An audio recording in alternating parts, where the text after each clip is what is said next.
l'écoute de la radio Futur Média. Vous suivez nos programmes en direct du studio 1. Voici le grand journal. Antoine Diouf. Au sommaire de cette édition, levée de l'immunité parlementaire de Aminata Diallo. Aïda Mbodj ne la votera pas et appelle les femmes parlementaires à faire autant. Bamba Fall et compagnie retournent au palais de justice où leur sort sera décidé. À la Médina, les partisans du maire menacent, ils veulent que leur édile soit libéré. Il y avait tension à l'université de Ziguinchor. Ce matin, les étudiants ont bloqué le fonctionnement du coude. Ils réclament l'installation d'un cruise. À Guédiawaye, les commerçants des 14 marchés énumèrent leurs doléances. Elles ont pour nom insalubrité, manque de réseau d'assainissement et d'eau courante. L'actualité internationale, les titres. Sornana Tambay, bonjour. Bonjour Antoine Diouf. Au Mali, l'accord d'Alger est en bonne voie d'exécution. Les patrouilles mixtes vont démarrer dès la semaine prochaine dans le nord. Les éléments de la coordination des mouvements de l'Azawad ont pu entrer à Gao. À Bouaké, en Côte d'Ivoire, des tirs ont été entendus dans la nuit. Ce serait l'œuvre de soldats mécontents qui réclament leur salaire et des indemnités. Dans ce journal également, un mot sur la République démocratique du Congo où les violences intercommunautaires ont fait une quinzaine de morts. À suivre la page des sports avec Malal Junior Diagne. Bonjour Malal. Bonjour Antoine. Les titres.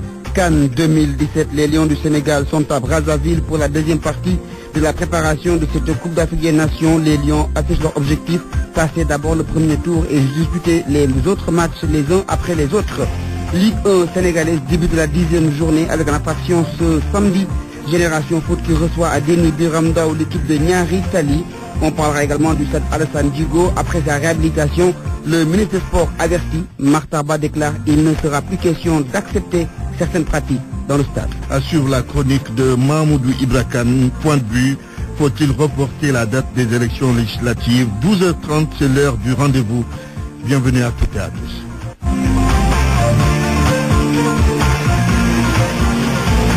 Antoine Diouf. Bamba Fall et les 8 autres militants socialistes toujours pas édifiés sur leur sort, mais cela devrait être fait ce vendredi. À la Médina, commune dirigée par Bamba Fall, certains de ses partisans menacent de durcir le ton si l'affaire prend une autre tournure en défaveur de leur édile. Le reportage de Cheikh Tidiane Sarr. Calme plat à la mairie de la Médina. Ce matin, dans les bureaux, c'est porte close. Seule exception à la règle, l'état civil où tous les services fonctionnent. Babacar Diouf, agent à la mairie. La mairie, c'est un service. Hein. Les gens continuent à travailler. Tous les services marchent, comme vous voyez. Les gens sont là, il y a des allées et des venues. Donc tout marche à merveille. Très en colère, ce jeune du nom de Cheikh Tidiane Guerre, employé à la mairie, menace de se faire entendre si leur champion est mis en prison. En tant que jeune de la Médina, je lance un appel à tous les jeunes de la Médina de venir être derrière notre maire qui a tant servi la commune. Nous n'accepterons jamais ça. Désormais au Sénégal, ce que l'on sait, c'est la violence. Nous, les jeunes, nous voulons pas l'injustice.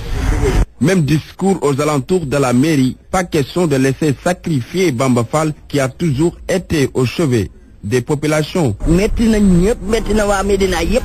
Ñu koy metti lu ko. Metti na doon suñu sago dal ñu bayiko mu delu ci activité deug yalla. Bamba Fall est arrêté depuis mercredi dans le cadre du saccage des locaux du Parti socialiste. Ses collaborateurs, pour le moment, continuent de garder le cap. Aïda Mbodj ne votera pas la levée de l'immunité parlementaire de la députée socialiste Aminata Diallo. La présidente du groupe parlementaire libéral invite ses collègues députés femmes à aller dans le sens qu'elle a indiqué. Mohamed Ali Mouba, ce sera un peu plus tard. Il est 12h04.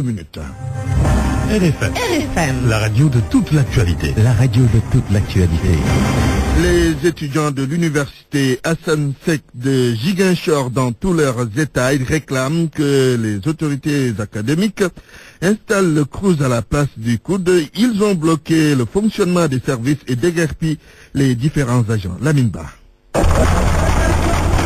La porte que les étudiants tentent de défoncer est celle du bureau d'un agent du COUD situé au rez-de-chaussée d'un pavillon de l'université. Après insistance de leur part, l'agent du COUD en sort et les étudiants lui font savoir qu'ils font le tour de l'université pour déguerpir tous les agents du COUD. Vous prenez vos bagages, vous appelez des gens qui nous aident, vous les amenez parce que vous m'avez pris au dépourvu. Je ne peux pas sortir le bagage là et l'emporter. Vous dégagez tous vos bagages et que vous nous rendez les clés devant nous. Si vous ne pouvez pas le faire, nous on va forcer la porte et on va dégager les bagages. Ça c'est vos responsabilités à vous. Après avoir récupéré les clés des mains de l'agent du COUD, les étudiants de l'université Assane Seck expliquent les raisons pour lesquelles ils ont agi de la sorte ce matin. Malick Niang est leur président. Parce que nous avons constaté que depuis le mois de janvier, ils sont là et ils sont en train d'inhiber les efforts du CROUS pour démarrer le service minimum ici à l'université Assane Seck de Ziguinchor, ce qu'on a demandé. Comme ils ne quittent pas l'université de son propre gré, maintenant nous avons décidé de les chasser de l'université Assane Seck de Ziguinchor. Ils accusent la tutelle d'être de connivence avec le COUD pour retarder l'installation effective du cours, pour lequel ils se sont battus pendant plusieurs années. Surtout du ministre Marito Niang qui est le ministre de tutelle. C'est comme s'il veut que le CROUS échoue. Et nous, étudiants, nous n'allons pas rester bras croisés à regarder. C'est pour cela que nous avons décidé de prendre les devants pour permettre au CROUS de faire son travail. Ils ont fait savoir par ailleurs qu'ils suspendent le mot d'ordre de grève illimitée qu'ils ont amorcé à la veille des congés de Noël pour reprendre le 9 janvier prochain, mais ils se veulent clairs. Nous avons vomi le COUD aujourd'hui ici à l'université Assane Seck de Ziguinchor. Nous enterrons le COUD. Lamine Ba, Ziguinchor, Radio Futur Média. Pas d'eau dans plusieurs quartiers de Kaolack, c'est depuis hier. Les services de la SDE évoquent une fuite d'eau au niveau de la conduite principale, nous dit notre correspondant Ibrahima Diamé. Reportage dans les différents marchés de Guédiawaye. Les commerçants rencontrent beaucoup de difficultés, parmi lesquelles l'insalubrité, le manque de réseaux d'assainissement et d'eau courante. Ces commerçants dénoncent par ailleurs leur mise à l'écart dans les financements de l'État. Un reportage de Salif Sow. Au marché Sam, les activités vont bon train ce matin. Ça marchande par-ci, par-là, les habitués des lieux se bousculent dans les étroits couloirs. Les tables et autres étals ont fini de réduire l'espace destiné aux piétons. Il faut faire avec, nous dit une vendeuse de légumes, sourire au coin des lèvres. Dans le brouhaha et le désordre, la déléguée des commerçantes liste leurs difficultés. Awadja travaille ici depuis 30 ans. Les couloirs sont étroits. C'est un sérieux problème. Le marché n'a même pas de réseau d'assainissement. Un autre marché, les mêmes complaintes étalées ou presque. Nous sommes au marché Khelkom, un site sans eau courante. Fariwad, restauratrice. Dans le marché, vous ne trouverez pas de robinet. L'eau ne coule pas. L'évacuation des eaux usées aussi pose un réel problème. On a tous les problèmes du monde. L'insalubrité, c'est partout. Aucun des 14 marchés de Guédiawaye n'est épargné. Regret de la présidente des 2300 femmes commerçantes du département. Salimata Gueye, à l'occasion, interpelle le ministre en charge de la microfinance. L'accès au financement, c'est impossible. Nous avons même interpellé le ministre Moustapha Diop, mais depuis, rien. Nous travaillons pour entretenir nos familles, c'est tout. Il doit nous soutenir. Pour Aminata Sissé, vendeuse de friperie, l'économie solidaire, c'est des financements sans intérêt destinés aux plus méritantes. Les commerçantes issues des 14 marchés du département veulent aussi bénéficier de formation. Salif Sow, Guédiawaye, Radio Futur Média. Les éducateurs sociaux spécialisés sont en colère contre le ministre de la Justice. Ils l'accusent de vouloir déloger les occupants du centre d'adaptation sociale de Sébikotane qui accueille 40 enfants et des enseignants, selon le syndicat des travailleurs sociaux spécialisés. Ceci est une violation de la loi, compte rendu de leur conférence de presse à Wambaye.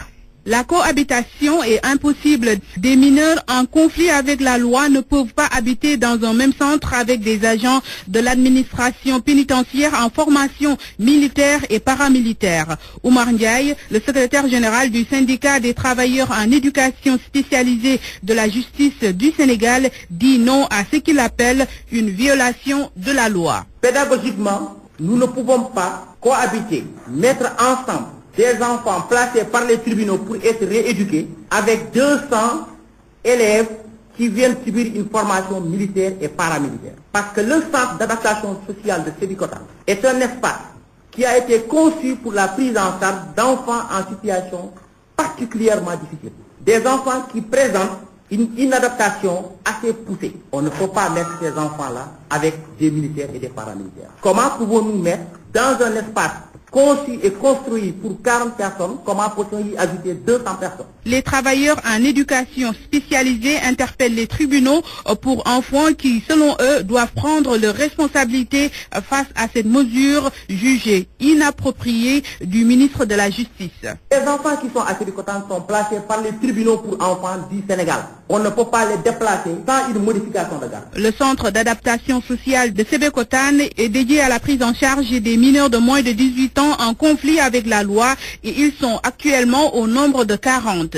Si le ministre de la Justice permet aux 200 agents de l'administration pénitentiaire en formation d'occuper les lieux, l'avenir de ces jeunes est gravement en danger selon ces travailleurs en éducation spécialisée. RFM, le journal. Aïda Mbodj, je vous le disais, un titre ne votera pas la levée de l'immunité parlementaire de la députée socialiste Aminata Diallo. La présidente du groupe parlementaire libéral invite ses collègues députés femmes à aller dans le sens qu'elle a indiqué. Mohamed Ali Mouba. La libérale Aïda Mbodj au chevet de la socialiste Aminata Diallo, accusée par le procureur de la République d'être mouillée dans l'affaire du saccage du siège du Parti socialiste. La députée maire de Bambey qualifie de forfaiture cette demande de levée d'immunité parlementaire. Selon Madame Aïda Mbodj, tout cela relève d'une machination politique destinée à assouvir une vengeance. Pas plus, la libérale accuse la direction du PS et le parti au pouvoir de manigancer tout cela pour détruire des adversaires politiques. On est en plein, selon elle, dans le règlement de compte. Aïda Mbodj s'offusque par ailleurs des levées tous azimuts d'immunité parlementaire sous l'ère du président Macky Sall.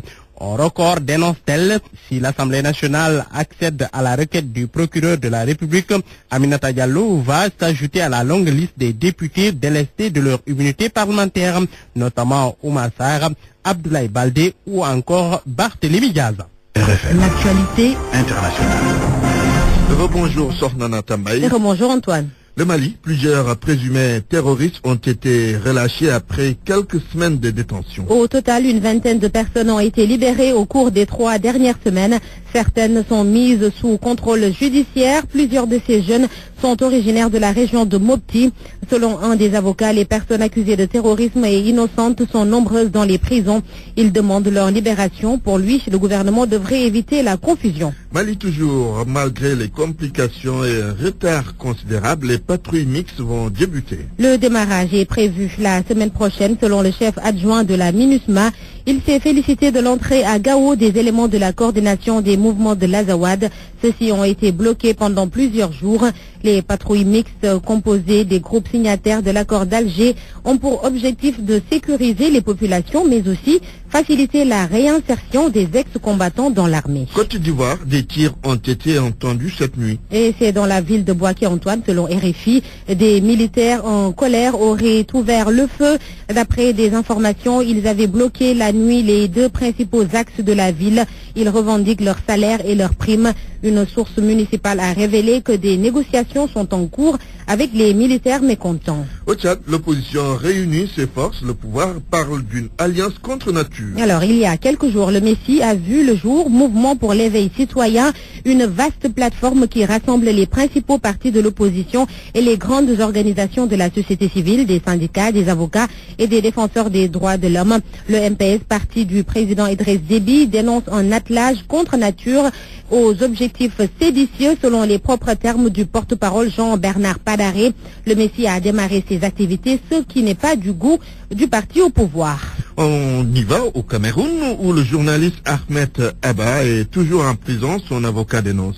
Selon maître Charles Tchungang, le parquet fait fi des éléments présentés par la défense. L'avocat du journaliste ajoute également que le dossier qui a été ficelé contre son client est tout simplement vide. Je vous propose de l'écouter.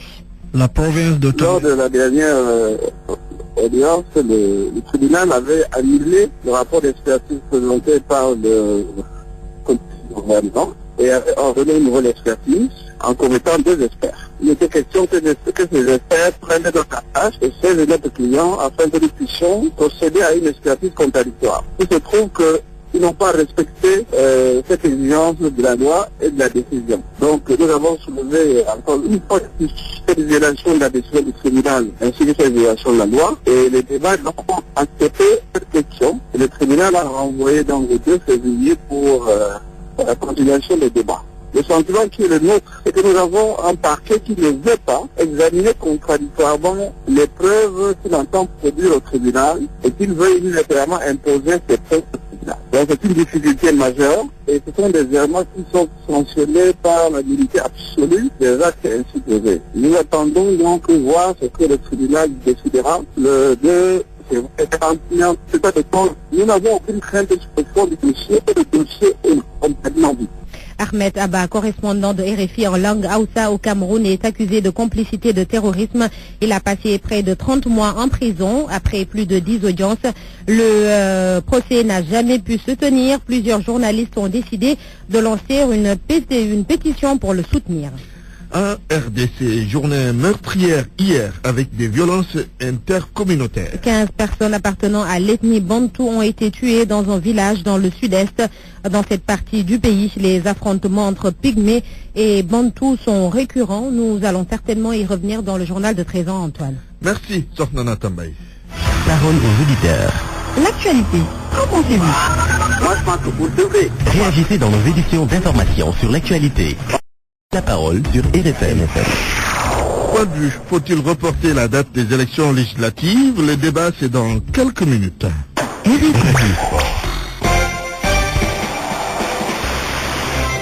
Bienvenue Malal Junior Diagne. Merci Antoine. La CAN 2017 avec les Lions du Sénégal qui veulent jouer le deuxième tour. C'est le premier objectif affiché par l'équipe nationale du Sénégal qui est en préparation à Brazzaville au Congo. Les Lions veulent jouer le deuxième tour, faire mieux que toutes les générations depuis 2006. Soda Cham a rencontré certains Lions avant leur départ. Pour cette 14e participation du Sénégal à une Coupe d'Afrique des Nations, une confiance totale règne dans la tanière. L'optimisme est bien présent pour remporter cette 31e édition. Pape Kouli Diop, milieu des Lions, confirme. On y va pour ça. Alors, on va pas se mettre la pression, on prend match par match, mais Inch'Allah, on croit que c'est la bonne et on va essayer de faire en sorte que ça soit la bonne. On le sent, on a été élu meilleure équipe d'Afrique, c'est pas pour rien. Donc, pour l'instant, on est bien, on va essayer de toucher du bois et d'aller le plus loin possible. Le plus expérimenté du groupe pour une compétition pareille abonde dans le même sens. Moussa Sow y croit aussi. Moi personnellement je suis confiant et j'espère qu'on fera une meilleure CAN que les précédentes. C'est vrai qu'on dit souvent qu'on a une bonne équipe mais on fait rien au final et là j'espère vraiment avec cette équipe on fera vraiment quelque chose. Pourquoi une telle croyance? Mohamed Jamé tente de répondre. Ça fait un moment que cette équipe elle évolue ensemble, ça fait un moment qu'on se côtoie, on a eu des batailles qu'on a gagnées, qu'on a perdu ensemble, on est une équipe solidaire, on est ensemble. Donc je dirais oui et non, on est prêt. On a 2 matchs amicaux qui nous attendent, on va essayer de donner le maximum pour être prêt jour J. Pour le défenseur Serine Modou Karamboch, l'édition précédente a été une bonne expérience. Je ne pense pas, je le crois. Et je pense que les autres joueurs aussi de l'équipe, tout le monde y croit. On a eu la chance de jouer une première CAN, la majorité des joueurs sélectionnés en 2015. On a beaucoup appris là-bas, donc c'est la balle est dans notre camp. Depuis 2006, le Sénégal n'a pas atteint la barre des quarts de finale. Mais cette fois-ci, ce sera la bonne, estiment les joueurs. La Ligue 1 sénégalaise en football toujours. Le début de la 10e journée, c'est ce week-end. Avec une très belle affiche qui va opposer le premier au deuxième au stade de Derni Biramdao à 16h demain samedi. Génération Foot reçoit l'équipe de Niari Tali. À noter également au stade Fodewad de Sali Djambar qui reçoit la S-Douane. À Caroline Faye, l'équipe de Mbour. Petite Côte joue contre le Casa Sport. La suite est prévue dimanche avec Djaraf qui joue contre la Linguère. Tenguet FC contre Stade de Mbour. Djambour reçoit l'équipe de l'US Gorée au classement. Niari Tali, Génération Foot et l'équipe du Djaraf sont sur le podium. La Ligue 2 également entame sa 10e journée avec ce vendredi au programme Duc contre Etix, Dakar Sacré-Cœur contre Olympique de Ngor. La suite est prévue demain samedi et dimanche, Antoine. Réhabilitation du stade Alassane Djigo, Matarba fixe les nouvelles règles du jeu. Plus question d'admettre certaines pratiques au stade Alassane Djigo de Pékin après sa réhabilitation qui a coûté près d'1,4 milliard à l'État du Sénégal avec la construction d'une toute nouvelle tribune de près de 2500 places. Matarba, ministre des Sports, invite les sportifs et les pratiquants à prendre en charge l'entretien de l'infrastructure. Matarba a visité le stade Alassane Djigo avant L'inauguration prévue le 9 janvier prochain. Il est avec RFM. Je suis satisfait parce que c'est pas la première fois que je viens. J'ai suivi les travaux par étapes. J'ai visité la tribune, la nouvelle, et l'ancienne qui a été réhabilitée. Donc c'est un prototype extrêmement important parce que vous pouvez faire le tour du Sénégal, vous ne trouverez pas un stade comme ça qui dispose de 2 tribunes couvertes. Pikine a la chance d'avoir ça. Nous pensons effectivement que au-delà de l'inauguration, il faudra anticiper parce que vous pouvez le voir, ça c'est un investissement énorme, c'est du solide. Mais pour pouvoir bien l'utiliser, il faut bien le gérer. Donc nous avons anticipé sur des réunions pour mettre en place un bon comité de gestion qui rassemble l'ensemble des acteurs et nous serons là pour veiller à ce que l'infrastructure soit bien gérée.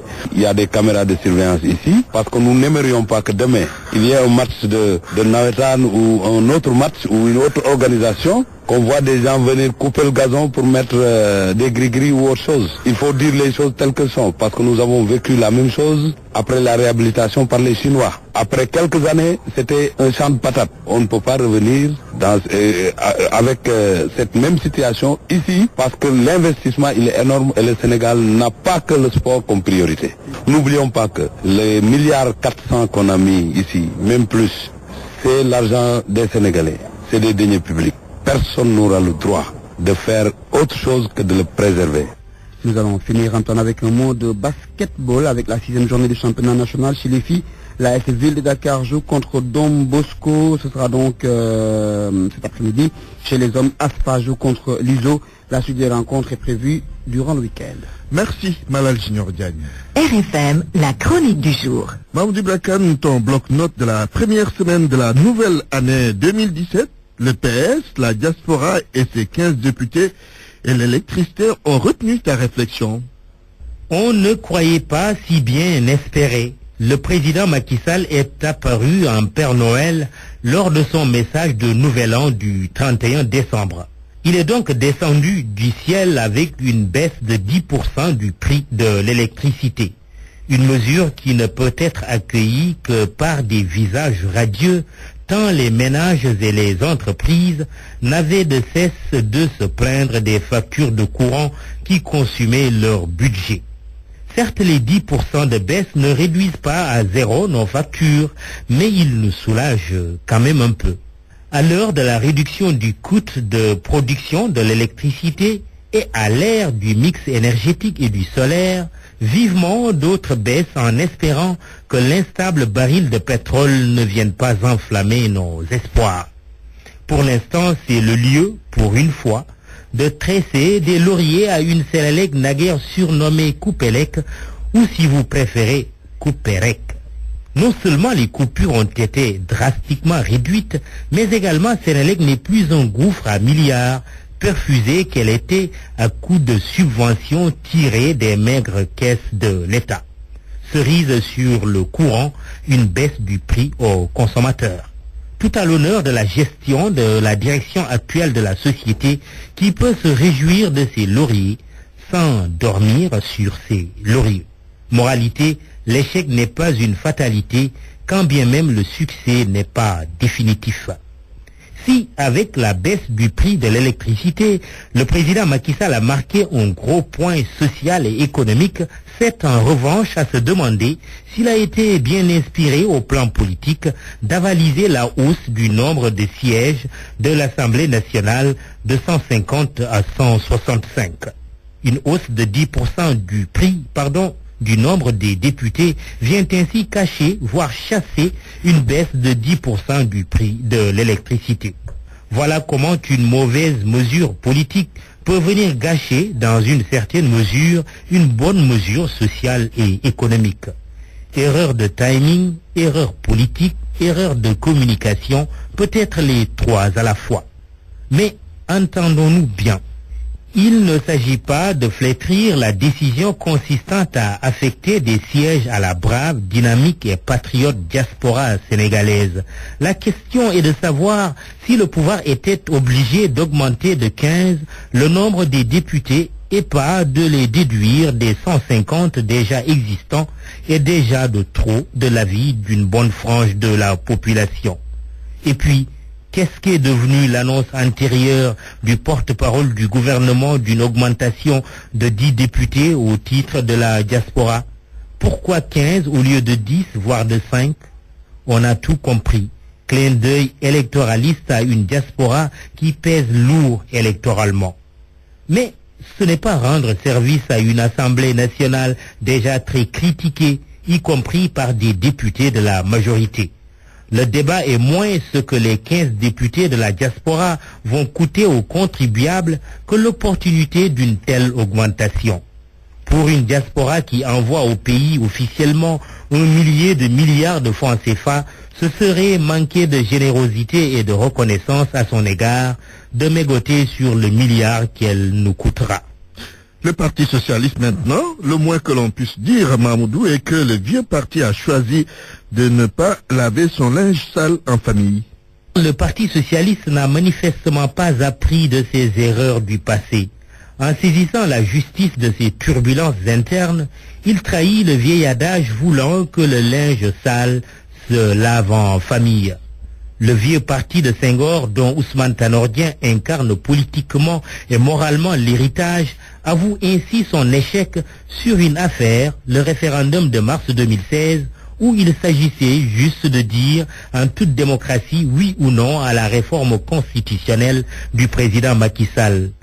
Jarul Dor Sadom, comme on dit en Wolof.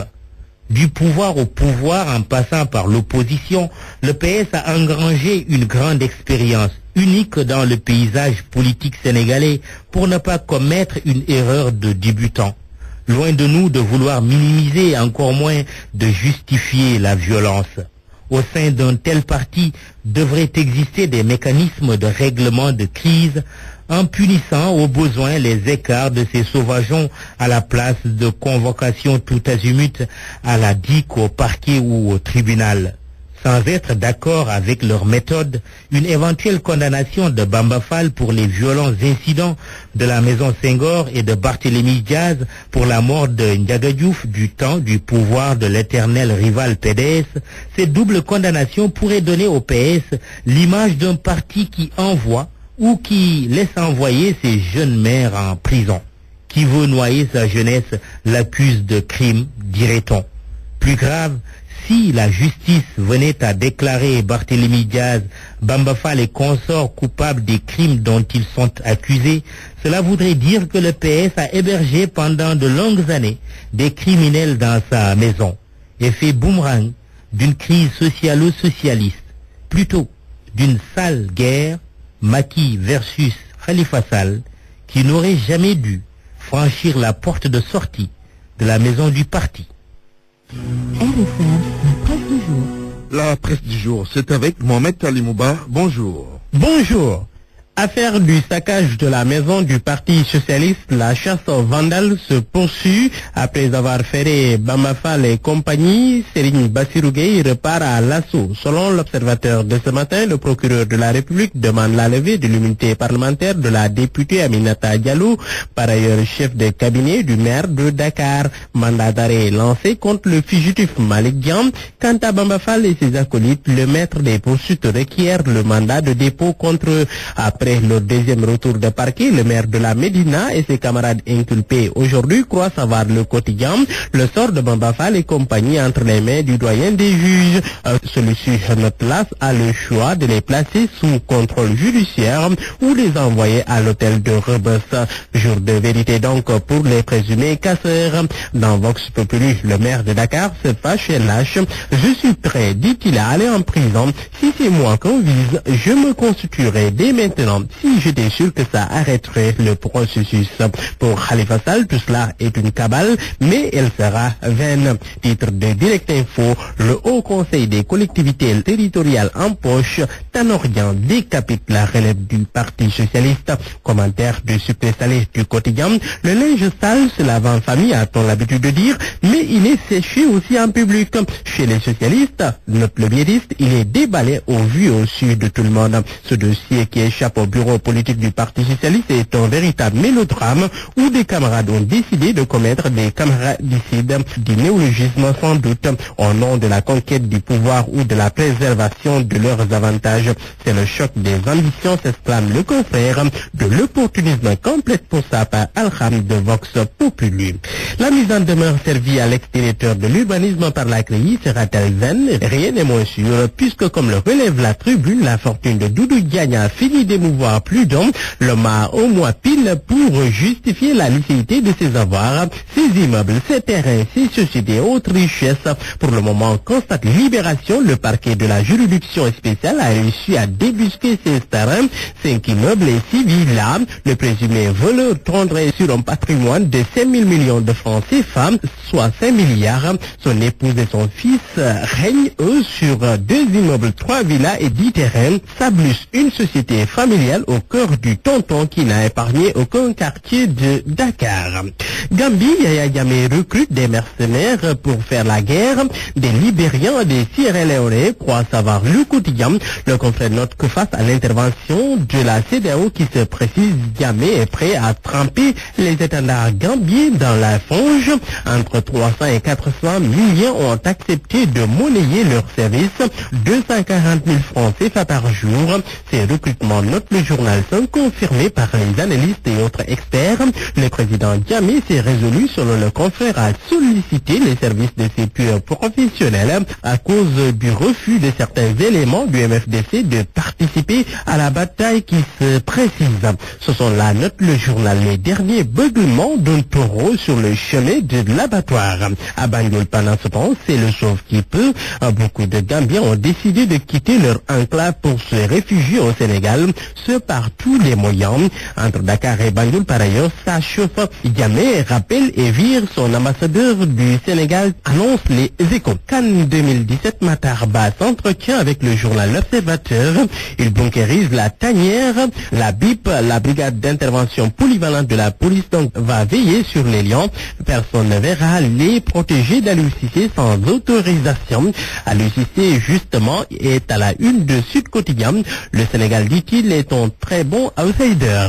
Les lions, quant à eux, sont arrivés au Congo hier. Ils se trouvent présentement dans un camp d'entraînement. Et puis, à la une de l'Observateur, le lutteur Balla Gaye 2 trouve une co-épouse à Bouri Bakili. Les secrets du mariage de Balla Gaye 2 et de Lena Gaye. L'union scellée hier à Mermoz en présence de Baboy. Bonne lecture à tous. Point de vue. Regard croisé sur l'actualité du jour.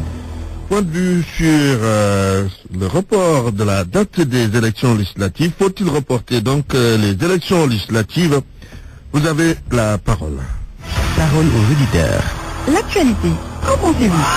Moi, je pense que vous devez. Réagissez dans nos éditions d'information sur l'actualité. Bonjour. Oui, bienvenue sur cette antenne d'RFM. Du lundi au vendredi, vous avez la parole sur RFM. Aline Bambandiaï, secrétaire général du MPS, c'est là le parti de l'opposition. Bonjour Bamba. Bonjour Antoine. Youssou Touré, vous êtes également en ligne. Bonjour. Bonjour Antoine. Secrétaire d'État à l'alphabétisation, membre de l'APR. Bambandiaï, faut-il reporter la date ou les élections législatives? Écoutez, la date a été fixée à la suite d'une longue bataille de Manko au Sénégal, qui est passée notamment par la marche du 14 octobre, beaucoup de sacrifices de Manko au Sénégal pour obtenir une clarification. Et la fixation de la date des élections législatives le 2 juillet a été retenue. Je pense que si le président Macky Sall se rend compte qu'il y a des difficultés, il devrait suivre la procédure qu'il avait suivie, c'est-à-dire la procédure du consensus. Donc, a priori, moi, je ne peux pas vous dire qu'il faut reporter ou pas. Il faut discuter, et si le consensus s'établit, eh bien, il peut y avoir un report. Si le consensus ne s'établit pas, eh bien, on doit respecter les décisions déjà prises, c'est-à-dire... Pas d'inconvénient si on reportait? Oui, mais l'inconvénient porte sur le consensus. Je crois que c'est très important, même si souvent on a l'air de passer dessus rapidement. Les élections, c'est ce qui fait la base de la légitimité de tous les pouvoirs, de toutes les institutions. C'est au nom des élections, c'est le résultat des élections qui permet au président de la République signer des décrets ou de prendre n'importe quelle décision. Donc, tout ce qui relève de l'organisation des élections, c'est un patrimoine commun et le président ne peut pas isolément prendre des décisions. Or, ce qu'il fait, vous avez vu, les consensus qui avaient été établis lors de l'Union avec Manko ou Ouattou Sénégal, le sort qui leur a été réservé. Il est passé à 15 alors que le consensus était de 10. Il a réparti tout seul. Oui, mais quelqu'un comme Maître Ousmane Seye disait qu'il n'a jamais été question de fixer le nombre. On a demandé à l'opposition de faire des propositions, ce qu'elle n'a pas fait, et le président Macky Sall a fixé le nombre à 15. Il a peut-être dit ça, je ne l'ai pas entendu. En tout cas, ce que je sais, c'est que le nombre de 10, c'est ce qui était évoqué lors des discussions avec le ministre de l'Intérieur. Mais pas retenu. Ça, c'est public. Oui. C'est ce qui était évoqué au niveau de la présidence de la République. Ça, c'est public. Donc, la divergence ne portait pas sur les 10, c'était de savoir s'il fallait ajouter le nombre de députés ou défalquer les 10 des postes existants. Très bien. Vous gardez la ligne. Il n'a discuté avec personne. Oui. Vous gardez la ligne. Je reviens à vous dans quelques instants. Le temps de donner la parole à Youssou Touré. Youssou Touré, va-t-on vers un report des élections législatives? Oui, je vous remercie. L'essentiel, c'est de discuter. Je crois qu'aujourd'hui, le Sénégal est une démocratie majeure. Dans tous les cas, il y aura des concertations. Bon, les partis donneront leur point de vue. Et évidemment, nous allons l'analyser l'examiner de façon objective. Donc, de ce point de vue, je ne pense pas que le mois de Ramadan, en tout cas, c'est mon point de vue, puisse constituer un handicap. Parce que, comme le disait... Ah oui, on pourra faire la campagne électorale pendant le mois de Ramadan. Je le crois fermement. Parce que l'autre disait dans l'ambigu que le travail est une prière. Donc, dans tous les cas, véritablement, l'essentiel, c'est qu'on puisse s'entendre pour prendre en charge les préoccupations des populations. Parce que renvoyer des élections, c'est différer des difficultés. Et les Sénégalais, aujourd'hui, nous attendent sur la demande sociale par rapport à leurs préoccupations. Donc, de ce point de vue, je crois que l'essentiel, c'est de mettre en avant le dialogue, la discussion. Il faut que l'opposition et le parti au pouvoir, qu'on se parle, qu'on échange, qu'on discute. Ce pays, nous l'avons toujours dit, n'appartient à personne. On a besoin de toutes les compétences. Si on estime que le mois de Ramadan, on peut bel et bien tenir des élections, mais pourquoi pas? Vous êtes dans le secret des dieux. Dites-nous ce que vous savez à ce propos. Certainement, on va vers un report, non? Comme le dit Maître Ousmane Seye hier. Le président Macky Sall est un démocrate. Il est en train de faire des consultations pour prendre le pouls de ce qui se passe. Je crois que... Sur la question du report? Pour la question du report, la question du report, rien n'est encore définitivement arrêté.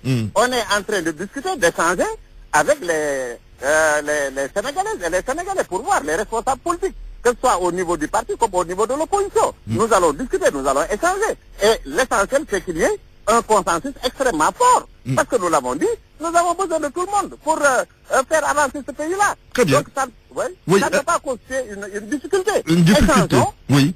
Et prenons en charge les préoccupations des Sénégalais. Très bien, je reviens à vous.